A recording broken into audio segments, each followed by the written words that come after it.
Hello, നമസ്കാരം friends. നമ്മൾ ഇന്ന് നോക്കുന്നത് കൊല്ലൂർ മൂകാംബിക ക്ഷേത്രത്തിന്റെ വിശേഷങ്ങളാണ്. കർണാടക സംസ്ഥാനത്തിലെ ഉടുപ്പി ജില്ലയിലെ ബൈന്ദൂർ താലൂക്കിൽ കൊല്ലൂർ എന്ന സ്ഥലത്തിൽ സൗപർണിക നദിയുടെ തെക്കേ തീരത്ത് സ്ഥിതി ചെയ്യുന്ന പ്രസിദ്ധമായ ഒരു തീർത്ഥാടന കേന്ദ്രമാണ് കൊല്ലൂർ മൂകാംബിക ക്ഷേത്രം. മൂകാംബിക എന്നറിയപ്പെടുന്ന മാതൃദൈവത്തിന് ഭഗവതിക്ക് സമർപ്പിച്ചിരിക്കുന്ന ഒരു മഹാക്ഷേത്രമാണിത്. ലോകമെമ്പാടുമുള്ള ഭഗവതി ഭക്തന്മാരുടെയും ശക്തി ഉപാസകരുടെയും ഒരു പുണ്യ കേന്ദ്രം കൂടിയാണിവിടം. എല്ലാ ജാതി മതസ്ഥർക്കും ഇവിടെ ദർശനം അനുവദനീയമാണ്. സാക്ഷാൽ ആദിപരാശക്തി, മഹാകാളി, മഹാലക്ഷ്മി, മഹാസരസ്വതി എന്നീ 3 ഭാവങ്ങളുടെ ഐക്യരൂപിണിയായി മൂകാംബിക എന്ന പേരിൽ ഇവിടെ ആരാധിക്കപ്പെടുന്നു. എന്നാൽ മറ്റു ചില ദേവീക്ഷേത്രങ്ങളിൽ നിന്ന് വ്യത്യസ്തമായി ഇവിടെ 3 രീതിയിലുള്ള പ്രത്യേക പൂജയില്ല. എല്ലാ പൂജകളും ഈ 3 സങ്കല്പങ്ങളെയും ചേർത്തുള്ളതാണ്. ശ്രീചക്രപീഠത്തിൽ ഭഗവതിയോടൊപ്പം ത്രിമൂർത്തി സാന്നിധ്യം ഉൾക്കൊള്ളുന്ന ശിവലിംഗം കൂടി ഉള്ളതിനാൽ ശിവശക്തി ത്രിമൂർത്തി ഐക്യരൂപത്തിലാണ് പ്രതിഷ്ഠ. ആദിപരാശക്തിയുടെ വാസസ്ഥാനം എന്ന് കരുതപ്പെടുന്ന ശ്രീചക്ര പ്രതിഷ്ഠയ്ക്ക് ഇവിടെ അതീവ പ്രാധാന്യമുണ്ട്. വടക്ക് ഗോകർണം മുതൽ തെക്ക് കന്യാകുമാരി വരെ കിടന്നിരുന്ന പുരാതന കേരളത്തിന്റെ രക്ഷയ്ക്കായി പ്രതിഷ്ഠിക്കപ്പെട്ട 4 അംബികമാരിൽ പ്രധാനിയാണ് മൂകാംബിക. അതിനാൽ മലയാളികൾ ധാരാളമായി ദർശനം നടത്തുന്ന ക്ഷേത്രമാണിത്. നിലവിൽ ക്ഷേത്രം സ്ഥിതി ചെയ്യുന്നത് കർണാടകയിലാണെങ്കിലും ക്ഷേത്രത്തിലെത്തുന്ന ഭക്തരിൽ നല്ലൊരു ശതമാനവും കേരളത്തിൽ നിന്നാണ്. മലയാളികൾക്ക് ഏറ്റവും പ്രിയപ്പെട്ട ക്ഷേത്രങ്ങളിലൊന്നായി മൂകാംബിക ക്ഷേത്രം കണക്കാക്കപ്പെടുന്നു. ഇവിടെ എന്നും മലയാളികളുടെ പ്രവാഹമാണ്. എന്നെങ്കിലും മലയാളികൾ വരാതെയായാൽ ദേവി കേരളത്തിലേക്ക് പോകും എന്നൊരു വിശ്വാസവുമുണ്ട്. ഈ മഹാക്ഷേത്രത്തിന് നൂറ്റാണ്ടുകളുടെ പഴക്കമുണ്ട്. ഭഗവതി സാന്നിധ്യം കൊണ്ട് 108 ദുർഗാലയങ്ങളിലും ശിവസാന്നിധ്യം കൊണ്ട് 108 ശിവാലയങ്ങളിലും ഉൾപ്പെടുന്നു. മീനമാസത്തിലെ കൊടിയേറ്റോത്സവവും അതിനോടനുബന്ധിച്ചുള്ള മഹാരഥോത്സവവും ആശ്വിന മാസത്തിലെ ആദ്യ 9 നാൾ നീണ്ടു നിൽക്കുന്നു. നവരാത്രി, വിജയദശമി ഉത്സവവും വിദ്യാരംഭവും ഇവിടെ പ്രധാനമാണ്. കൂടാതെ യുഗാദി, ശിവരാത്രി, ദേവി ജന്മാഷ്ടമി, ദീപാവലി തുടങ്ങിയ ദിവസങ്ങളും വിശേഷങ്ങളാണ്. കർണാടക സർക്കാരിന് കീഴിലുള്ള ഹിന്ദുമത സാംസ്കാരിക സ്ഥാപനത്തിന് കീഴിലാണ് ഈ മഹാക്ഷേത്രം. ശിവശക്തി ഐക്യരൂപത്തിലാണ് മൂകാംബിക ക്ഷേത്രത്തിലെ പ്രതിഷ്ഠ.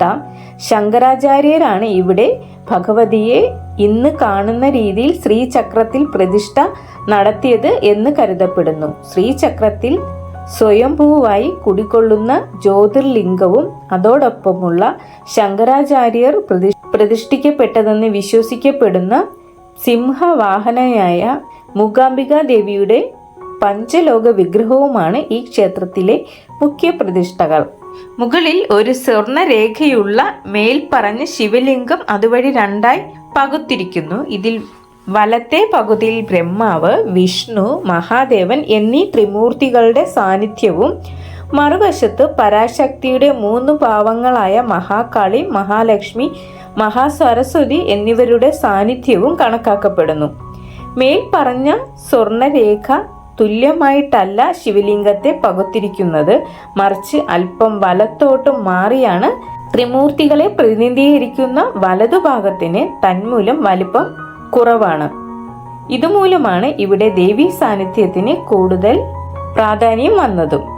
എങ്കിലും ത്രിമൂർത്തികളെ അവരിൽ തന്നെ പ്രധാനമായും ശിവനെ ഒട്ടും പ്രാധാന്യം കുറവില്ലാതെ കണ്ടുവരാറുണ്ട്. ശംഖ്, ചക്രം, വരം, അഭയം എന്നീ മുദ്രകൾ അണിഞ്ഞ ചതുർബാഹുവായ രൂപമാണ് മൂകാംബിക ദേവിയുടെ പ്രതിഷ്ഠ. സിംഹാസനസ്ഥയായ രാജ്ഞിയുടെ ഭാവമാണ് ശ്രീചക്രത്തിൽ കുടിയിരിക്കുന്ന ഭഗവതിക്ക്. കോലാപുരേശിയായ മഹാലക്ഷ്മിയായും മൂകാംബിക ആരാധിക്കപ്പെടുന്നു. ക്ഷേത്രത്തിലെ സരസ്വതി മണ്ഡപത്തിൽ വിദ്യാഭഗവതിയായ സരസ്വതി ദേവിയുടെ പ്രത്യേക പ്രതിഷ്ഠയുമുണ്ട്. കലോപാസകരുടെ കേന്ദ്രമാണ് ഈ സരസ്വതി മണ്ഡപം എന്ന് പറയാം.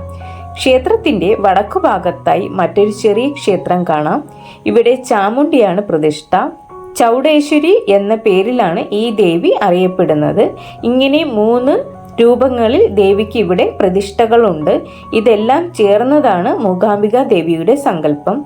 പ്രധാന ശ്രീകോവിലിലെ സ്വയംഭൂ ലിംഗത്തിൽ കുടികൊള്ളുന്ന മഹാദേവനെ ഉപദേവ സ്ഥാനത്ത് വ്യത്യസ്തമായ 4 ഭാവങ്ങളിൽ ഇവിടെ പ്രതിഷ്ഠിച്ചിരിക്കുന്നു.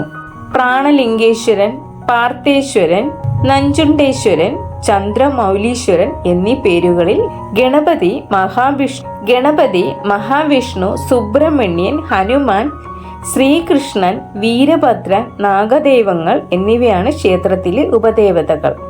മൂകാംബിക ദേവിയുടെ സേനാനായകനായ വീരഭദ്രനെ തൊഴുത ശേഷമാണ് ദേവീ ദർശനം നടത്തേണ്ടത് എന്നതാണ് ആചാരം. കൂടാതെ ക്ഷേത്ര മതിൽക്കെട്ടിന് പുറത്ത് തെക്ക് കിഴക്ക് ഭാഗത്തായി വലംപിരി ഗണപതിയുടെ ഒരു ക്ഷേത്രവുമുണ്ട്. വടക്കോട്ട് ദർശനം നൽകുന്ന ഈ ഗണപതി ഭഗവാനെ തൊഴുത ശേഷം വേണം മതിൽക്കെട്ടിനകത്ത് ദർശനം നടത്താൻ എന്നാണ് വിശ്വാസം. വലംപിരി ഗണപതിക്ക് നാളികേരം മുടയ്ക്കുന്നത് അതിവിശേഷമായി കണക്കാക്കപ്പെടുന്നു. ശ്രീലകത്ത് ഭഗവതിയായ മൂകാംബിക ശംഖുചക്ര അഭയ വരദഹസ്തയായി പത്മാസനസ്ഥിതയാണ്. കൊല്ലൂർ മൂകാംബിക ക്ഷേത്രത്തെക്കുറിച്ചുള്ള പുരാണം ഇപ്രകാരമാണ്. രാക്ഷസ ചക്രവർത്തിയായ മഹിഷാസുരൻ ത്രിലോകങ്ങളും കീഴടക്കി സ്വർഗത്തിൽ ആധിപത്യം സ്ഥാപിച്ചപ്പോൾ സ്ഥാനഭ്രഷ്ടരായ ദേവന്മാർ ബ്രഹ്മാവിനെ സമീപിച്ച് ബ്രഹ്മാവ് പരമശിവനെയും കൂട്ടി പാലാഴിയിലെത്തി മഹാവിഷ്ണുവിനെ അഭയം പ്രാപിച്ചു. മഹാവിഷ്ണു അഭിപ്രായപ്രകാരം പുരുഷന്മാരിൽ നിഗ്രഹിക്കാനാവാത്ത മഹിഷനെ നിഗ്രഹിക്കാൻ കുടജാദ്രിയിലെത്തി കോലമഹർഷിയെയും കൂട്ടി സർവേശ്വരിയായ ആദിപരാശക്തിയെ കണ്ട് പ്രാർത്ഥിച്ചു.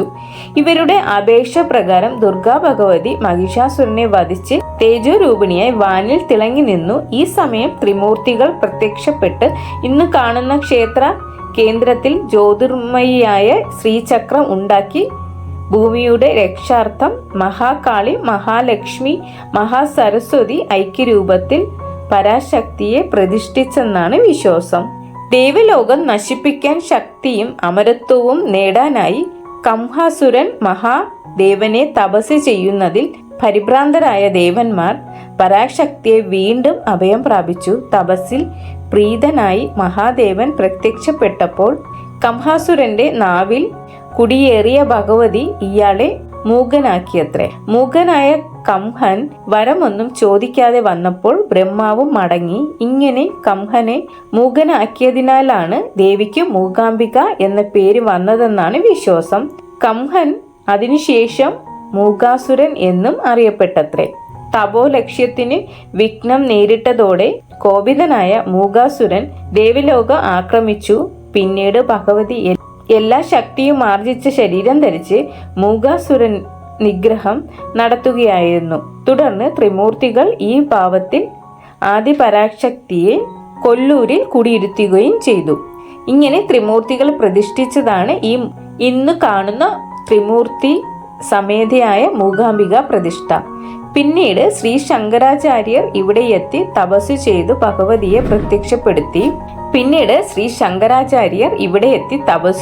ഭഗവതിയെ പ്രത്യക്ഷപ്പെടുത്തി അദ്ദേഹം കണ്ട സ്വരൂപത്തിൽ ഉണ്ടാക്കി പ്രതിഷ്ഠിച്ചതാണ് ഇന്ന് കാണുന്ന 4 കരങ്ങളോട് കൂടിയ ഭഗവതിയുടെ പ്രതിഷ്ഠ എന്നാണ് വിശ്വാസം. അതിനു മുമ്പ് സ്വയംഭൂ ലിംഗം മാത്രമാണ് ഉണ്ടായിരുന്നത്. ക്ഷേത്രത്തിൽ ഇന്നു നിലനിൽക്കുന്ന ആരാധനാ സമ്പ്രദായങ്ങളെല്ലാം ശ്രീ ശങ്കരാചാര്യർ ഉണ്ടാക്കിയതാണ്. ശ്രീ ശങ്കരാചാര്യൻ പ്രതിഷ്ഠ നടത്തിയെന്നാണ് മൂകാംബിക ക്ഷേത്രത്തിന്റെ പ്രധാന പ്രത്യേകത. പൂജയ്ക്ക് വേണ്ടതെല്ലാം ഒരുക്കി വെച്ചിട്ടാണ് മേൽശാന്തി രാത്രിയിൽ നട അടയ്ക്കുന്നത്. തുടർന്ന് ദേവന്മാരുടെ പൂജകൾ നടക്കുന്നതായി വിശ്വസിക്കുന്നു. രാവിലെ നട തുറക്കുമ്പോൾ വിഗ്രഹത്തിൽ ചില പ്രത്യേക ലക്ഷണങ്ങൾ കാണാം. അകത്തു കണ്ടത് പുറത്തു പറയരുതെന്നാണ്. അതുകൊണ്ടാണ് പലതും രഹസ്യമായിരിക്കുന്നത്. ഏത് ഭാവത്തിൽ നമ്മൾ സങ്കല്പിച്ച് പ്രാർത്ഥിക്കുന്നുവോ ആ ഭാവത്തിൽ നമ്മെ അനുഗ്രഹിക്കുന്നു. ക്ഷേത്രത്തിന്റെ പിറകിലായി ഒരു സ്ഥാനത്ത് ശ്രീ ശങ്കരാചാര്യന്റെ ചിത്രം കാണാം. അദ്ദേഹം ധ്യാനിച്ചിരുന്ന സ്ഥലം ഒരു മുറിയാക്കി മാറ്റിയിട്ടുണ്ട്. ഗണപതി, ശിവൻ, മഹാവിഷ്ണു, സുബ്രഹ്മണ്യൻ എന്നിവരുടെ ഉപദേവ ക്ഷേത്രങ്ങളും ഇവിടെയുണ്ട്. മൂകാംബിക സന്നിധിയിൽ എത്തണമെങ്കിൽ ഭഗവതി വിളിക്കണം എന്ന വിശ്വാസം കേരളത്തിലുണ്ട്. എത്ര സമയമെടുത്ത് മുന്നൊരുക്കങ്ങൾ നടത്തിയാലും മനസ്സിൽ മൂകാംബികാ ദേവിയുടെ വിളി എത്തിയില്ലെങ്കിൽ കൊല്ലൂരിലേക്കുള്ള യാത്ര മുടങ്ങുമത്രേ. ജ്യേഷ്ഠമാസത്തിലെ വെളുത്ത പക്ഷത്തിലെ അഷ്ടമി നാളിലാണ് ഭഗവതി ഇവിടെ സ്വയംഭൂവായി അവതരിച്ചതെന്നാണ് വിശ്വസിക്കപ്പെടുന്നത്. ആ ദിവസം ഇവിടെ ജന്മാഷ്ടമി എന്ന് അറിയപ്പെടുന്നു. ക്ഷേത്രത്തിന്റെ 18 കിലോമീറ്റർ ചുറ്റളവിൽ ക്ഷേത്രത്തിലെ ശ്രീചക്രത്തിന്റെ ശക്തി പ്രഭാവം ഉണ്ടെന്നാണ് സങ്കല്പം. ശ്രീ ലളിത പരമേശ്വരിയുടെ വാസസ്ഥലവും ശിവശക്തി ഐക്യത്തിന്റെ പ്രതീകവുമാണ് മഹാമേരുവിന്റെ ചെറു പതിപ്പായ ശ്രീചക്രം. ആദിശങ്കരൻ നിശ്ചയിച്ച പൂജാവിധികളാണ് ഇന്നും ക്ഷേത്രത്തിൽ പിന്തുടരുന്നത്. ഒരിക്കൽ രോഗബാധിതനായി കിടന്ന് ശങ്കരാചാര്യർക്ക് വേണ്ടി ഭഗവതി കഷായവുമായി പ്രത്യക്ഷപ്പെട്ടു എന്നാണ് ഐതിഹ്യം. ഇതിന്റെ സ്മരണയ്ക്കായി ക്ഷേത്രത്തിൽ ഇന്നും കഷായ പ്രസാദം നൽകി വരുന്നു. കൊല്ലൂർ ഗ്രാമത്തിന്റെ നടുക്കായാണ് ക്ഷേത്രം സ്ഥിതി ചെയ്യുന്നത്. കിഴക്കോട്ടാണ് ക്ഷേത്രത്തിന്റെ ദർശനം.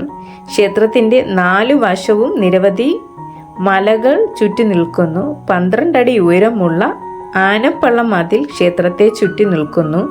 കിഴക്കും പടിഞ്ഞാറും ഭാഗങ്ങളിൽ 2 ഇരുനില ഗോപുരങ്ങൾ കാണാം. പടിഞ്ഞാറു ഭാഗത്ത് 1/2 കിലോമീറ്റർ മാറി മാരികാംബ ക്ഷേത്രം എന്ന മറ്റൊരു ദേവീക്ഷേത്രവും അവിടുന്ന് അല്പം മാറി സിദ്ധേശ്വര ക്ഷേത്രവും ശിവക്ഷേത്രവും ഉണ്ട്. തെക്കേ നടയിൽ ക്ഷേത്രം തന്ത്രിമാരുടെ വീട് സ്ഥിതി ചെയ്യുന്നു. ക്ഷേത്രത്തിന് തൊട്ടു മുന്നിലാണ് അഗ്നിതീർത്ഥം എന്ന പേരിൽ ഒരു കൊച്ചു അരുവി ഒഴുകി പോകുന്നുണ്ട്. ഇതിന്റെ തെക്കുഭാഗത്തു കൂടെ പോയാൽ മറുകരയിലെത്താം. കുടജാദ്രിയിൽ നിന്ന് വരുന്ന ഈ അരുവിയും മറ്റ് 63 അരുവികളും ക്ഷേത്രത്തിന്റെ വടക്കുഭാഗത്ത് വെച്ച് സംഗമിച്ചാണ് സൗവർണികയാകുന്നത്. കിഴക്കേ നടയിലൂടെ അകത്ത് കടന്നാൽ ആദ്യം കാണുന്നത് സ്വർണ്ണ കൊടിമരവും അതിന് തൊട്ടു മുന്നിലുള്ള ഏതാണ്ട് അത്രയും തന്നെ വലിപ്പമുള്ള ദീപസ്തംഭവുമാണ്. തനി കന്നഡ ശൈലിയിലാണ് ഇവിടം കൊടിമരം പണിതിട്ടുള്ളത്. ഇതിന്റെ മുകളിലെ ഭാഗം സ്തൂപാകൃതിയിലും താഴെയുള്ള ഭാഗം ചതുരാകൃതിയിലുമാണ്. ഏറ്റവും മുകളിൽ ദേവിയുടെ വാഹനമായ സിംഹത്തിന്റെ രൂപം കാണാം. താഴേക്ക് വരുമ്പോൾ വിവിധ ദേവീ ദേവന്മാരുടെ രൂപങ്ങളും ദീപസ്തംഭത്തിൽ ഒരു ഗണപതി പ്രതിഷ്ഠയുമുണ്ട്. സ്തംഭ ഗണപതി എന്നാണ് ഈ പ്രതിഷ്ഠയുടെ പേര്. ക്ഷേത്രത്തിലെ പ്രധാന ചടങ്ങുകളെല്ലാം ഈ ഗണപതിയെ വണങ്ങിയേ നടത്താറുള്ളൂ. മൂകാംബിക ക്ഷേത്രത്തിൽ ഗണപതിക്ക് വലിയ പ്രാധാന്യം നൽകി വരുന്നുണ്ട്. ക്ഷേത്രത്തിൽ പലയിടങ്ങളിൽ ഗണപതി പ്രതിഷ്ഠകൾ കാണാം. നാലമ്പലത്തിനകത്ത് ദശഭുജ ഗണപതി, പുറത്ത് സ്തംഭ ഗണപതി, പഞ്ചമുഖ ഗണപതി, മതിൽക്കെട്ടിന് പുറത്ത് ബലംബിരി ഗണപതി, ഇങ്ങനെ പലയിടങ്ങളിലെ പല രൂപങ്ങളിൽ ഗണപതി പ്രതിഷ്ഠകൾ കാണാം. ദേവി ആറാട്ടിനെത്തുന്ന സൗവർണിക നദിയുടെ തീരത്തും ഒരു ഗണപതി ക്ഷേത്രം കാണാം. ഇതെല്ലാം ഗണപതിക്ക് ഇവിടെ നൽകി വരുന്ന പ്രാധാന്യത്തിന്റെ തെളിവാണ്. തെക്ക് കിഴക്ക് ഭാഗത്ത് പടിഞ്ഞാറോട്ട് ദർശനമായി സുബ്രഹ്മണ്യ സ്വാമിയുടെ ശ്രീകോവിൽ കാണാം. ചതുർബാഹുവായ സുബ്രഹ്മണ്യ സ്വാമിയാണ് പ്രതിഷ്ഠ. ഏകദേശം 3 അടി ഉയരം വരുന്ന വിഗ്രഹം ശില നിർമ്മിതമാണ്. പുറകിലെ വലതു കൈയിൽ മഴുവും പുറകിലെ ഇടതുകൈയിൽ വജ്രായുധവും ധരിച്ച ഭഗവാന്റെ മുന്നിലെ ഇടതുകൈ അഭയമുദ്രയാക്കി താഴേക്കും മുന്നിലെ വലതുകൈ വരമുദ്രയാക്കി നേരെയും പിടിച്ചിരിക്കുന്നു. വലതു ചുമലിൽ വേൽ കാണാം. മുകളിലായി ചെറിയൊരു നാഗരൂപവും കാണാം. ഇത് നാഗഭാവത്തെ സൂചിപ്പിക്കുന്നു. ബ്രഹ്മാവിനെ ബന്ധനസ്ഥനാക്കിയ ശാപത്തിൽ നിന്ന് മുക്തി നേടാൻ സുബ്രഹ്മണ്യൻ നാഗരൂപം സ്വീകരിച്ച് തപസ്സിന് പോയ പുരാണ കഥയെ അനുസ്മരിപ്പിക്കുന്നതാണ് ഈ രൂപം. എല്ലാ മാസത്തിലും വരുന്ന വെളുത്ത ഷഷ്ഠി ഇവിടെ അതിവിശേഷമാണ്. അവയിൽ തുലാമാസത്തിൽ വരുന്ന സ്കന്ദഷഷ്ഠിയും വൃശ്ചിക മാസത്തിൽ വരുന്ന ചമ്പാഷഷ്ഠിയും കൂടുതൽ പ്രാധാന്യത്തോടെ ആചരിച്ചു വരുന്നു. സുബ്രഹ്മണ്യ സ്വാമിയോടൊപ്പം നാഗദൈവങ്ങളും ശ്രീകോവിലിൽ പ്രതിഷ്ഠിക്കപ്പെട്ടിട്ടുണ്ട്. സ്വർണത്തിലും വെള്ളിയിലും തീർത്ത 3 നാഗരൂപങ്ങളാണ് ഇവിടെയുള്ളത്. നാഗദോഷ നിവാരണത്തിന് ഇവിടെ നിരവധി പൂജകൾ നടത്താറുണ്ട്. സുബ്രഹ്മണ്യ സ്വാമിയുടെ ശ്രീകോവിലിന് തൊട്ടടുത്താണ് പ്രസിദ്ധമായ സരസ്വതി മണ്ഡപം. ക്ഷേത്രത്തിലെ പ്രധാന ആകർഷണങ്ങളിൽ ഒന്നാണ് ഈ സ്ഥലം. ഇവിടെ സരസ്വതി ദേവിയുടെ പ്രതിഷ്ഠയുണ്ട്. വെള്ളിയിൽ തീർത്ത ഏകദേശം 2 അടി ഉയരം വരുന്ന വിഗ്രഹം സാധാരണ കാണുന്ന സരസ്വതി രൂപത്തിൽ തന്നെയാണ്. സമീപം തന്നെ ഒരു ഗണപതി വിഗ്രഹവും കാണാം. ഇത് വിദ്യാ ഗണപതിയായി സങ്കല്പിക്കപ്പെടുന്നു. ഇതിൽ ദിവസവും പൂജകൾ നടക്കുന്നുണ്ട്. അത്താഴ ശീവേലി സമയത്ത് ദേവിയെ ഇവിടെ കൊണ്ടുവന്ന് അല്പസമയം ഇരുത്തുന്നത് പ്രധാന ചടങ്ങാണ്. ഈ സമയത്ത് ദേവിയെ തൊഴുന്നത് വിദ്യാവൃദ്ധിക്ക് ഉത്തമമായി കണക്കാക്കപ്പെടുന്നു. അവിൽ നിവേദ്യമാണ് ഈ സമയത്ത് പ്രധാന വഴിപാട്. ദിവസവും ആയിരക്കണക്കിന് കുരുന്നുകൾ ഇവിടെ വന്ന് തങ്ങളുടെ നൃത്ത സംഗീത മികവുകൾ പ്രകടമാക്കാറുണ്ട്. ഒട്ടുമിക്ക ദിവസവും ഇവിടെ ധാരാളം കലാകാരന്മാരെ കാണാം. സരസ്വതി മണ്ഡപത്തിന്റെ തൊട്ടടുത്ത് തിടപ്പള്ളിയും ഹോമപുരയും സ്ഥിതി ചെയ്യുന്നു. തെക്കു പടിഞ്ഞാറ് ഭാഗത്ത് കിഴക്കോട്ട് ദർശനമായി അടുത്തടുത്ത് 5 ശ്രീകോവിലുകൾ കാണാം. ഇവയിൽ ആദ്യത്തെ ശ്രീകോവിലിൽ പഞ്ചമുഖ ഗണപതി പ്രതിഷ്ഠയും മറ്റ് 4 ശിവപ്രതിഷ്ഠയുമാണ്. ശിവപ്രതിഷ്ഠകൾ കുടികൊള്ളുന്ന ശ്രീകോവിലുകളിലെ പ്രതിഷ്ഠകൾ യഥാക്രമം പ്രാണലിംഗേശ്വരൻ, പാർത്ഥേശ്വരൻ, നഞ്ചുണ്ടേശ്വരൻ, ചന്ദ്രമൗലീശ്വരൻ എന്നിങ്ങനെ അറിയപ്പെടുന്നു. വ്യത്യസ്ത വലിപ്പങ്ങളിലുള്ള ശിവലിംഗങ്ങളാണ് ഇവിടെയുള്ളത്. ദേവീ സങ്കല്പത്തിൽ 3 വിഗ്രഹങ്ങളാണ് ഈ ക്ഷേത്രത്തിലുള്ളത്. വടക്കു പടിഞ്ഞാറേ മൂലയിൽ കിഴക്കോട് ദർശനമായി 2 ശ്രീകോവിലുകൾ കാണാം. ഇവയിൽ ഒന്നിൽ ഹനുമാനും മറ്റേതിൽ മഹാവിഷ്ണുവുമാണ് പ്രതിഷ്ഠകൾ. ഇത്രയുമൊക്കെയാണ് കൊല്ലൂർ മൂകാംബിക ക്ഷേത്രവുമായി ബന്ധപ്പെട്ട വിശേഷങ്ങൾ. താങ്ക്